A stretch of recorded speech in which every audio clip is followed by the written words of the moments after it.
right, we're back here on Section 415. It's a pleasure to welcome in the San Francisco Standard's 49ers beat reporter, David Lombardi. David, how are you?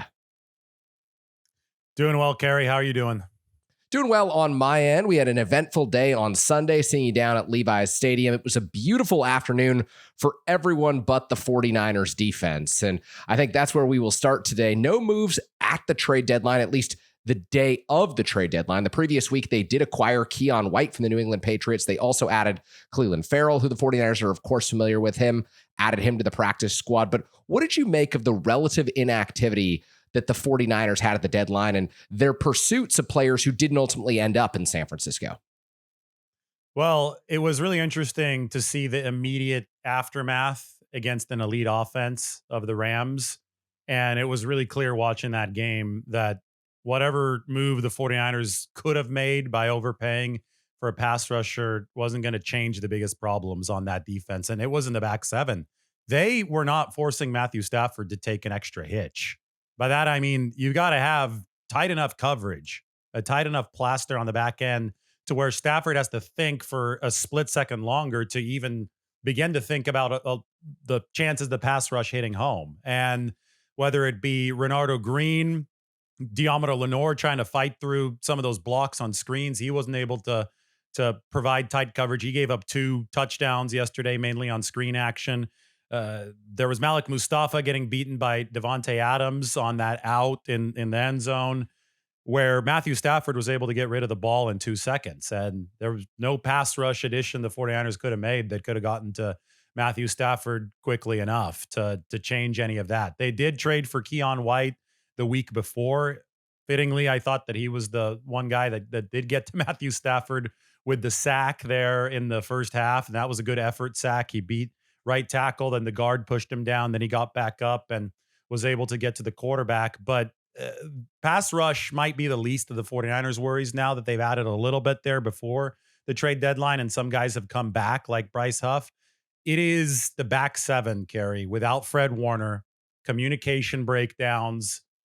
I think just some tentativeness in coverage on the back end just because things aren't tied together the way that they're supposed to be tied together.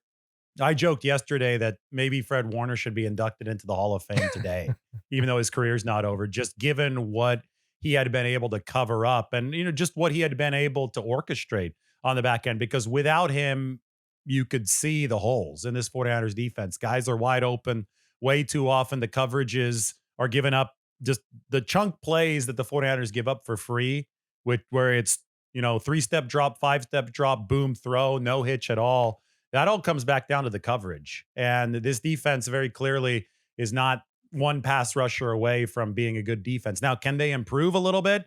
Of course. And the next 4 teams that they play, those are all bottom level offenses.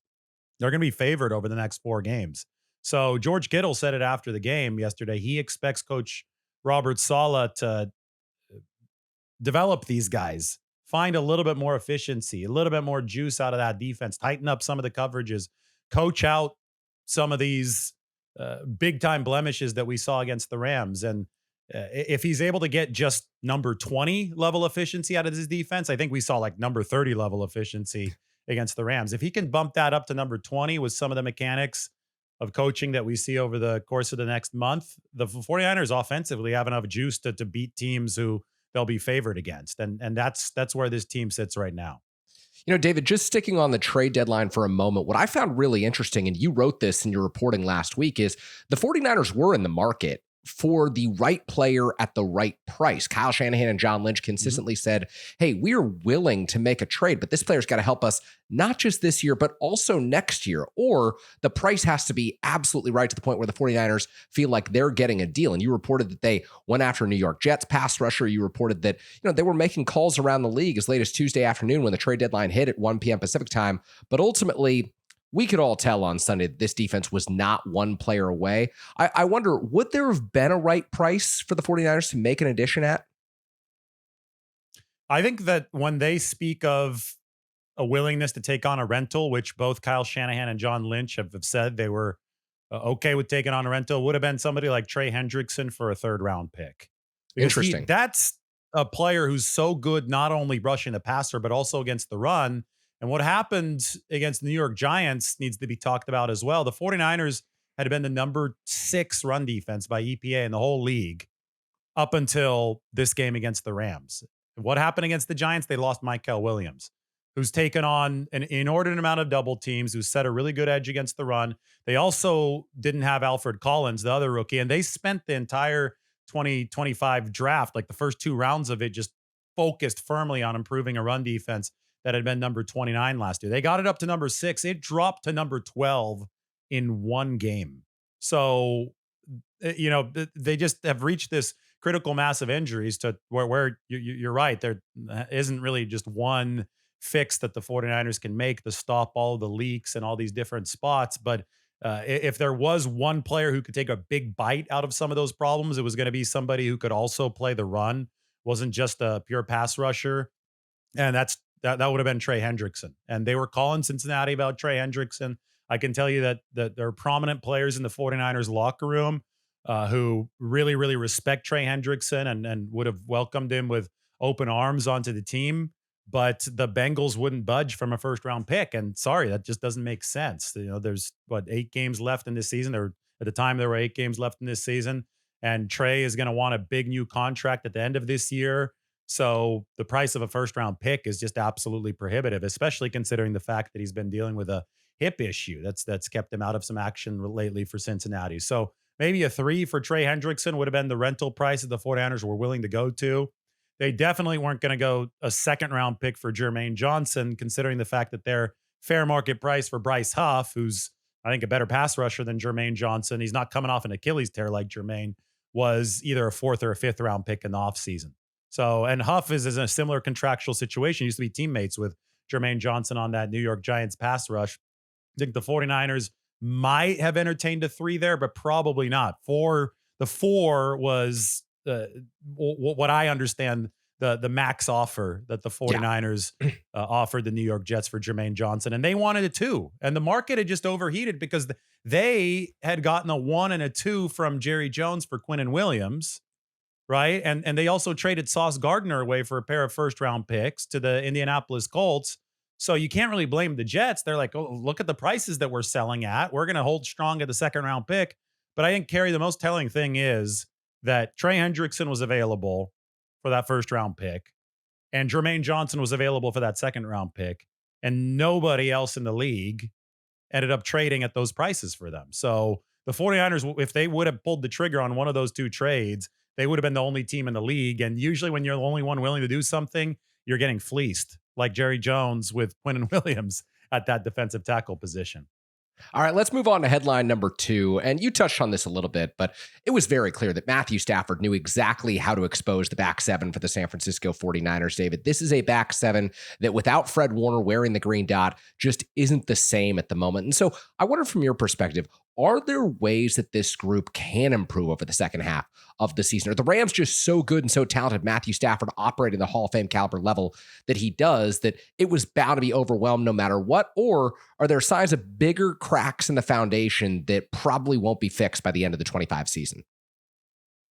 Well, Matthew Stafford is like a coach on the field. He's a future Hall of Famer. I think he's the MVP favorite now for the Rams. So the good news for the 49ers is that you're not going to be playing Matthew Stafford again in the regular season.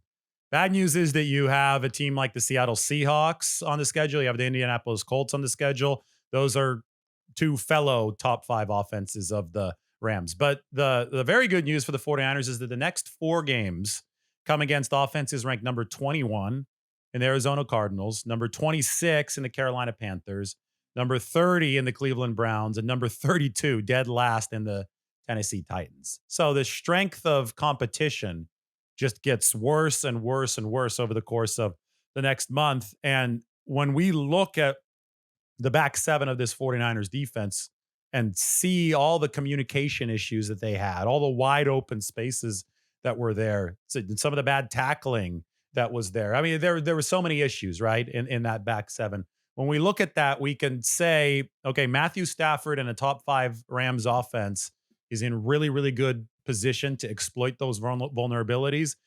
The next 4 offenses that the 49ers face, ranked number 21 to dead last and number 32, are not going to be in nearly as good position to exploit the 49ers vulnerabilities. And I see that as a softer window here in the schedule that the 49ers and Robert Saleh need to take advantage of and fix some of those communication issues post Fred Warner, build some confidence. It's really hard to build confidence when you're just getting graded as a Yeah. defense. And they were getting cheese graded by Matthew Stafford and the Rams. That's a lot less likely to happen over the course of the next 4 weeks. The fifth week is against the Indianapolis Colts, who are currently the number one offense in all football. But I think that sets up beautifully for the 49ers because they can use these next 4 weeks of an easier schedule for the defense to fix some of these issues, build some of the confidence. Again, they don't have to turn into an above average unit, but if they could be a number 20 type of unit by the end of this next month, then maybe they could head into Indianapolis and have a chance to actually win in a shootout, because that was the issue on Sunday. Yes, the offense has to carry more weight, but you've got to give your offense a fighting chance to win in a shootout. You can't make them be perfect against the top five defense. And that's exactly what um, that's exactly what the dynamic was against the Rams. They didn't have anything from the defense, and then one fumble from Jawan Jennings essentially ends the 49ers' chances of winning that game. So they're not being asked to take over the moon here. They're being asked to become a below average unit instead of a horrific one. And I think that over the course of the next month, they're going to have a lot of opportunities to fix the communication issues that can get that job done. One thing that I look at when I see the 49ers defense is, okay, Tatum Bethune steps in Fred Warner's place at the middle linebacker position, and there's some good reps. There's some flashes of brilliance, albeit there are some growing pains as well. You see Renardo Green in just his second year at the NFL level. You see Upton Stout as a rookie playing the nickel on just about every down for the 49ers. You look to the second level. Malik Mustafa is out there in his second season. Do you think the talent is there for this unit to achieve what you said, David, of being, mediocre to below average defense and good enough to keep the 49ers competitive? Or the 49ers missed in the draft a few times? Have they made some of the wrong personnel decisions? How do you see the overall back seven personnel in its current shape and form? Well, the most important positions are the cornerback spots, and I think they're talented enough there for sure. Diamond Lenoir's gotten paid. We know that he has the ability to get it done. So yes, enough talent there. I think that Renardo Green has improved over the course of this season. He's a little banged up during training camp. I don't think that yesterday was his best game. I do think that some of those coverage alignments were too soft, but I could also understand because the defense was so discombobulated, and the first thing you're trying to avoid are plays over the top. So sometimes you're going to give a little bit more space, but they're going to need a little bit more consistency out of Renardo. I still would not worry about the two outside cornerback spots. The issue really is that nickel spot when you're talking about the corners, and how quickly can Upton Stout grow and how much support is he going to get from the safety position, because the 49ers drafted Upton Stout knowing that this is not a tall player. He's 5'8", 5'9". The Rams, with the three tight end sets yesterday, took advantage of that lack of size. Upton Stout's an absolute firecracker, and he's a very physical, strong player, but you're going to need some safety help, and you're going to need some strategic alignments from the defense, bringing help down from that level to make sure that his lack of height is not exploited. And the problem that I saw with what they sent out defensively against the Rams is that they essentially are playing with two strong safeties right now. Yeah, I don't think that exactly. Malik Mustafa's cover skills are what they were before the ACL tear, and that's understandable. It's probably going to take at least a few weeks for him to get that quickness and that speed back. But the way that he was beaten by Devontae Adams on that out pattern, it was just that was an instantaneous loss. So you have to give your pass rush a chance by forcing the quarterback to hitch, right? And the other safety has already been benched this year, Jair Brown. I know he's back now because the rookie Marquise Siegel was getting picked on too much in coverage, but Jair Brown had already been benched because he doesn't have the speed, and it doesn't look like he has the tackling ability right now to be taken seriously at that safety position. So you've got two guys who aren't covering well, even though they need to help out in coverage with what the 49ers are trying to develop in the slot with Upton Stout. And then on top of that, both of those guys, Malik Mustafa and Jair Brown, are also missing some tackles. Mustafa's a missile that can hit people, but there was the play with Kyron Williams where Robert Saleh called a perfect run blitz, and you got to give credit to Mustafa too for sniffing out what Kyron Williams was doing. And he hits him, but he doesn't even think about wrapping up. And instead of a loss, it turns into a first down for the Rams. Stuff like that happened a lot in this game yesterday. So bottom line is that they've got to perform better at safety. You ask if they're talent deficient this year. I think a Jair Brown spot, they definitely might be. Maybe Jason Pinnock needs to start getting more snaps. Maybe Marquise Siegel plays his way back into the rotation just after going trial by fire early in the season. We know he's gifted.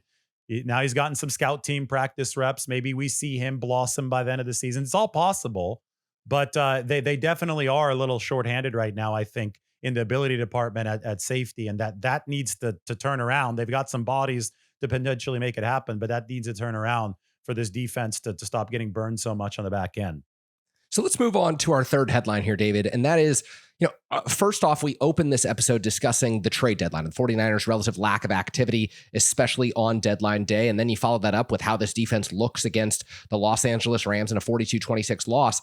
I think we can look at this offense and see a group that, with Mac Jones under center, has probably exceeded expectations for the number of games that Jones has had to play in place of Brock Purdy. Sunday was his 6th consecutive start, and Jones signed in San Francisco on a 2-year deal, trying to reestablish his value. I think he's done that. I wonder, from your perspective and watching Mac Jones, watching the different 49ers quarterbacks through the years at a position where the 49ers have really struggled to keep guys healthy, how do you see Jones and his NFL future based on the body of work that he's developed with the San Francisco 49ers?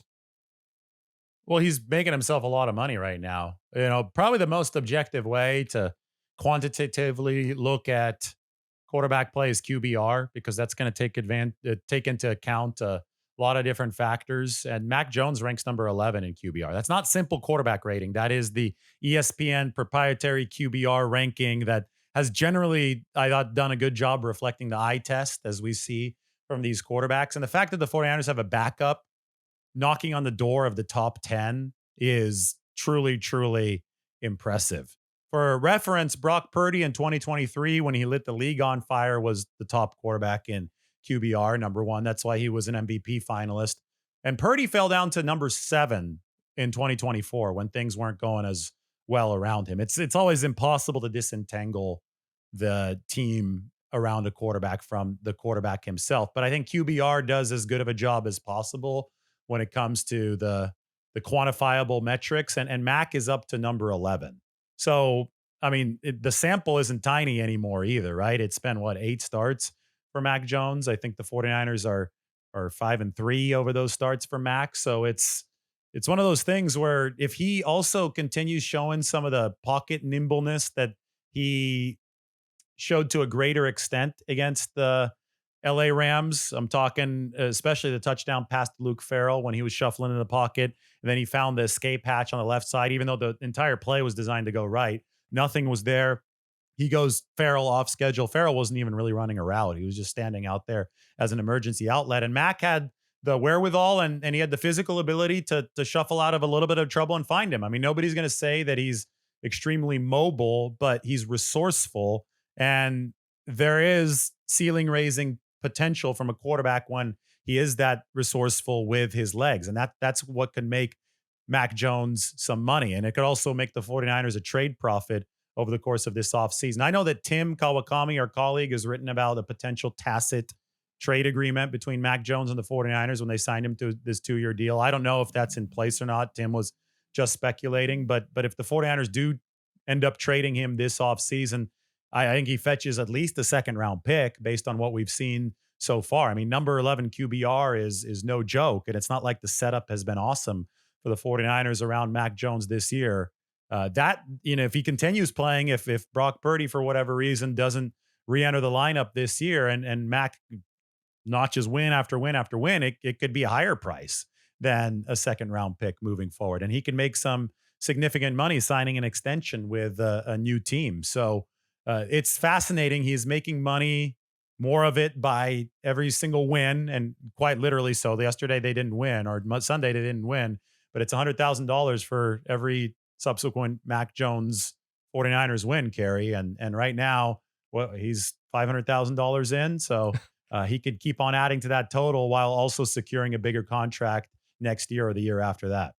Yeah, that's a good formula for Mac. On the other side, we're going to talk about Brock Purdy, about the season that he's endured from the sideline, and maybe what's realistic for the 49ers at the quarterback position when we get more intel.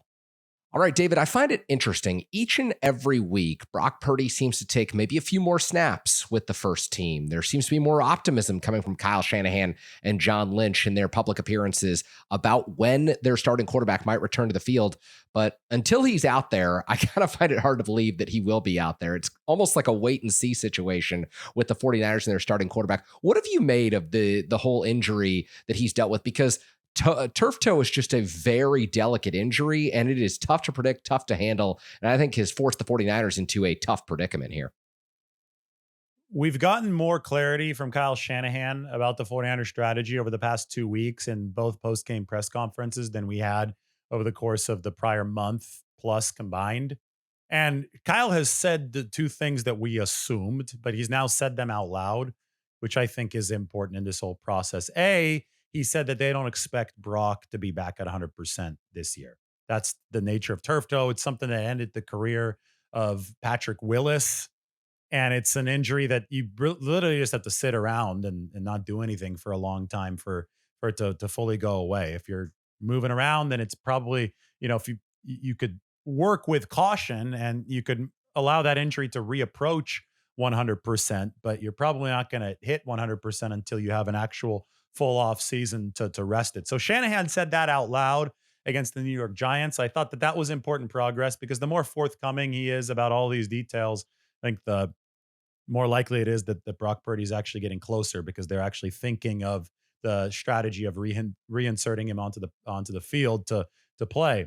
The second thing that Kyle Shanahan said, and he said it after the Rams game, was that the dilemma that the 49ers are facing is that they don't want a repeat of week 4 when Purdy had missed 2 games, but then rejoined the starting lineup against Jacksonville. Within a half, he had re-aggravated the injury. He finished playing the game on the aggravation, but then the 49ers said, you know what, like, we can't have this because if you're out for 2 weeks and we bring you back and then the aggravation happens again, it's just going to turn into this quarterback yo-yo. And even back then, before Fred Warner got hurt, this team was very, very aware that elite offensive play would be its ticket moving forward. The elite offensive play to shield the defense. And the only way that you're going to hit elite offensive play down that stretch round, down the final few games of the season, when you play teams like the Colts and then the Seattle Seahawks with maybe a playoff spot on the line in week 18, the only way that you get to where you need to be offensively is if you have quarterback consistency. You can't have Brock Purdy return only to have to exit again. And then you're going Purdy, Jones. 49ers can't have that. So a few weeks ago, we recognized that was probably the way that the 49ers were looking at this. Over the past 2 weeks, they've confirmed that they're looking at it this way. And then we have to fill in the rest with our own context clues. And the biggest one for me has been artificial turf, where turf toe can happen, much more likely to happen on artificial turf versus natural grass. They played 2 straight artificial turf games against the Texans and the Giants at MetLife Stadium, the second one. That's where Mike Williams tore his ACL. And now they are on a stretch of 5 natural grass games. It's no coincidence that the decision on Brock Purdy was pushed all the way to Saturday, that if this was the biggest chance he had to play yet, right before the Rams game, which happened on natural grass. They decided that not quite ready to be thrust into that QB1 role. And then they also said, well, we're not going to make him QB2 because he'd be one hit away from coming in and they don't want to risk that aggravation again. So he got close against the Rams. Now they feel he could be even closer against Arizona. And maybe this is where they can finally pull that trigger and bring him back. But at some point in this 5-game window, it's going to happen. He's almost certainly not going to be back at 100%, but the 49ers hope that he's very close to it so that they can ride out the rest of this season without an aggravation and actually have offensive consistency with their QB1 in place.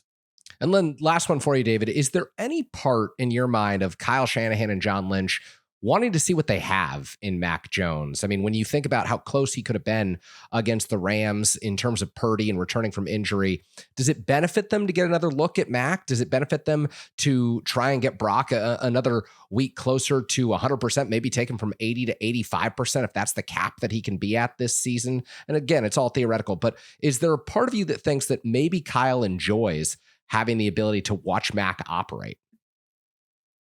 Well, first, let's clearly define where Purdy is more valuable than Mac Jones, and it is in the realm of mobility, Yes. right? That's what Purdy has that Mac doesn't have, and it's also an asset that becomes even more important to possess as a quarterback when your team doesn't have a good defense, because you're going to be playing a lot of shootouts. You're going to be playing a lot of kind of jailbreak games where stuff gets wild, like Big 12 style football. I think the 49ers, if you look forward to the Colts game, for example, on December 22nd, I think the only way they're going to walk into that dome and win is if they win 38-35. Colts have the top offense in football. We've seen where this 49ers defense is right now. I wouldn't expect all that much improvement to be able to hold the Colts under 20 points. I think it's going to have to be in the 30s, and the 49ers are going to have to win one of those games where the quarterback creates a little bit of magic. Mac Jones, yeah, he's played so well within structure. He's playing better and better within structure on a week by week basis. But that type of creative magic, I mean, we really haven't seen that from him. Yesterday, maybe a little bit on the shuffle to find Luke Farrell. But I mean, Purdy has done that kind of stuff in his sleep when he has been healthy. So when you're talking about what percentage you want Purdy to be at so he doesn't risk aggravation, you also have to consider the fact, okay, what percentage does he need to be at so he's mobile enough to give us this advantage that a fully healthy Brock Purdy does give us? That's the question the 49ers have to be asking themselves. I thought that when I saw him at practice on Friday, he was starting to do some of his jump throws and he was running around and bootleg, fading away, throwing the football, moving away from a pretend pass rush. I thought that was the closest that I had seen to Brock Purdy being light on his feet and able to deliver with the mobility that has become one of his signatures. That was the closest I'd seen since he had injured his toe. So I think that he's at least approaching that level right now. I think based on the way that Kyle Shanahan is talking, that verifies that to be true. I think that they know exactly what they have in Mac. I think they have a great distributor of the football. I think they have somebody like what he did against that top 5 Rams defense was truly impressive, and he was making the right decisions with the ball, and he was showing that good footwork in the pocket. I don't know how much more the 49ers can actually learn about Mac Jones. I think they expect him to continue to become more consistent in distributing the football, but there's a certain ceiling there that he's not going to exceed just because of physical limitations, and it comes down to the mobility. And that's where Brock Purdy can take this offense to another level. But the question is, can Brock Purdy's state of limited health, whatever it is, can the 49ers be sure that it will be capable of bringing them more than Mac Jones is currently bringing them from that mobility standpoint? And that's the dilemma that Kyle Shanahan talked about yesterday. That's just me adding some more context, some more words to it. And as soon as Brock is ready to go, they want him out there because that's why they paid him, right? They want to see that off schedule ability that's so important in the modern NFL. Well said, David. Safe travels to Arizona next weekend. Looking forward to your breakdown of 49ers and Cardinals. And as always, thank you for joining us here on Section 415. Thank you. Appreciate it, Kerry.